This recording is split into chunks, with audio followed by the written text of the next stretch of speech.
Satu direekspor kembali, atau kemudian dikembalikan ke negara pengirim, tempat pengirim, iya, atau dimusnahkan. musnahkan. Itu yang ini, yang ya tidak mengenakan bagi PMI. Ya, tidak mengenakan. Balik ke sana itu bikin susah mereka juga loh. Ya, jangan betul, dibilang Pak. Makanan ya Allah.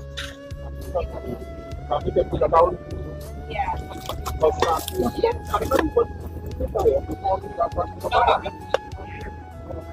Ya kasihan kan, rusak kan makanannya kan.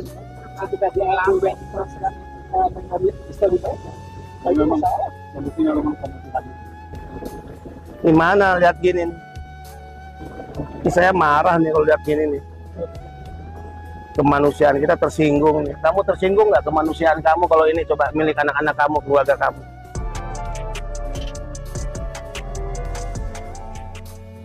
Nurani saya sebagai manusia, rasa kemanusiaan saya merasa terlukai, ya.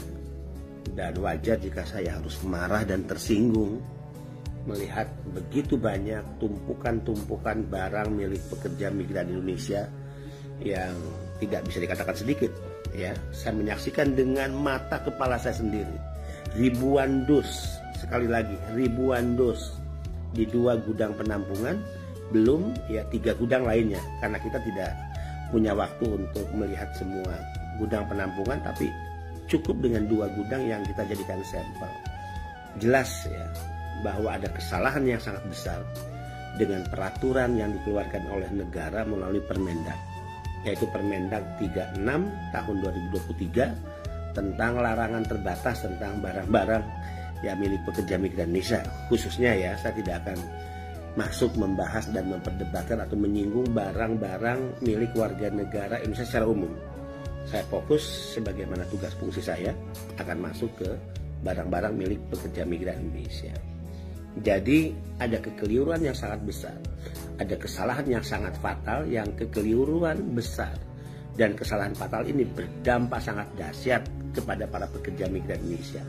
Saya katakan tidak hanya masalah kemanusiaan kita yang tersinggung, tidak hanya masalah solidaritas kita kepada pekerja migran Indonesia yang terlukai, termasuk rasa keadilan yang dirampas ya atas nama pekerja migran Indonesia, tapi menunjukkan bagaimana sebuah peraturan ya yang jika tidak melalui proses yang komprehensif dan pergumulan kebatinan yang menunjukkan keberpihakan kita kepada rakyat, maka yang akan ditimbulkan dari peraturan itu ya adalah kerusakan ya. Dan kerusakan itu sudah terjadi di lapangan. Ada pihak yang disengsarakan, pekerja migran Indonesia dipinggirkan ya dan dirampas hak-hak dan rasa keadilannya. Dan atas situasi ini tidak hanya sekedar emosi ya, tidak sekedar marah, dalam pergumulan batin saya yang menyaksikan langsung bagaimana barang-barang milik PMI tersebut, tapi ini harus mengkonsolidasi seluruh kekuatan pekerja migran Indonesia untuk melakukan perlawanan. Perlawanan tidak harus secara fisik. Perlawanan bisa disampaikan melalui suara. Ya, perlawanan bisa dilakukan melalui petisi. Perlawanan bisa disampaikan melalui video-video singkat. Ya. Perlawanan bisa dengan membuat tulisan-tulisan yang ini bisa menggerakkan kekuatan PMI agar ya goalnya bagaimana Permendag 36 2023 segera direvisi. Ya. Saya sebagai kepala badan yang juga tentu bagian dari pemerintahan, ya, saya akan mengambil resiko atas apa yang saya ungkapkan. Saya akan mengambil resiko politik sekalipun, ya, atas perbedaan pendapat dalam melihat peraturan Permendag yang sudah terlanjur dikeluarkan itu.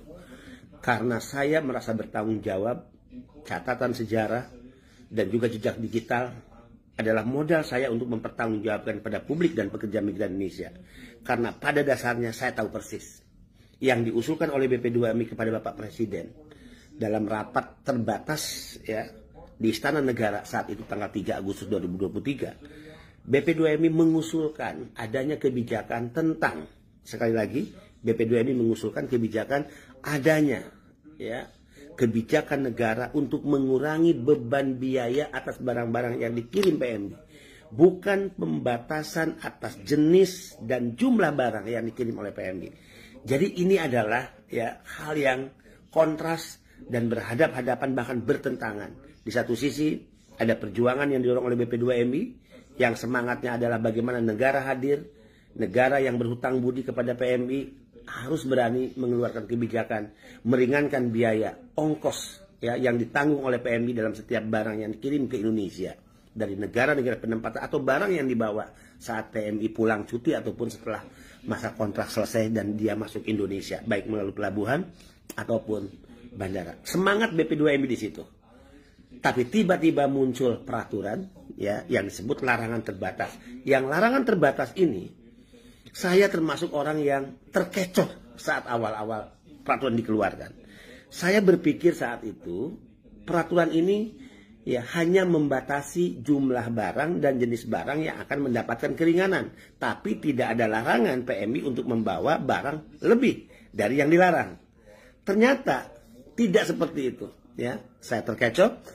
Dan ternyata yang dimaksud dengan lartas itu benar-benar membatasi PMI untuk membawa barang. Ya, yang diperkenankan sebagaimana yang diatur. Ya, baik jumlah maupun jenis. Dan ini harus diakui sangat merugikan pekerja migran Indonesia. Batin saya menangis. Ya, saya terpukul secara psikologis, kejiwaan. Ya, saya juga harus menyatakan di hadapan para migran, sahabat migran, kalau ini dibiarkan terus-menerus, maka ini adalah bentuk kedoliman yang tentu akan berdampak sangat dahsyat. Saya menyampaikan para pekerja migran bekerja ke luar negeri atas kesadaran dirinya yang secara sadar negara harusnya berterima kasih karena kesadaran anak-anak bangsa bekerja ke luar negeri sangat membantu negara dalam mengurangi angka pengangguran yang sangat tinggi di tanah air.